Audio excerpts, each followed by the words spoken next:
গত ২৭শে জুলাই রবিবার আমাদের পাড়ার ছোট্ট সোনা মেয়ে কৃতিকার শুভ অন্নপ্রাশন অনুষ্ঠিত হয়েছিল। সেই উপলক্ষে আমরা চলে গেছিলাম যুব কল্যাণ লজে। আর এত সুন্দর করে লজটা ওরা সাজিয়েছিল, খুব সুন্দর লাগছিল। চারিদিকে বেশ বেলুন, প্রজাপতি, আর এছাড়া বাচ্চা দাদা ভাই দিদি ভাই যত সম্পর্কে আছে সবারই বড় বড় বেশ ছবি ওখানে বড় বড় করে টাঙানো ছিল।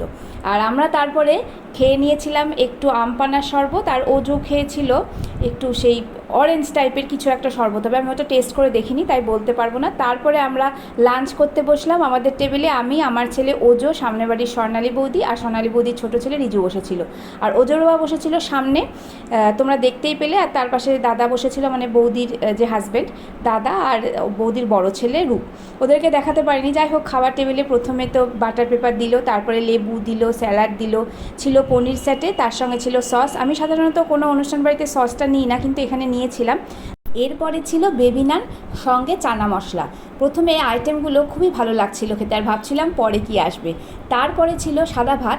অবশ্য ওরা সামনে দিয়েছিল কি আসবে, তবে তার স্বাদ কতটা কি হবে সেটা তো না খেয়ে বোঝা যায় না। যাই হোক, সাদা ভাতের সঙ্গে ভেজ ডাল আর ঝুরঝুরে আলু ভাজা। ও যত অনেকটা আলু ভাজা খেয়েছে।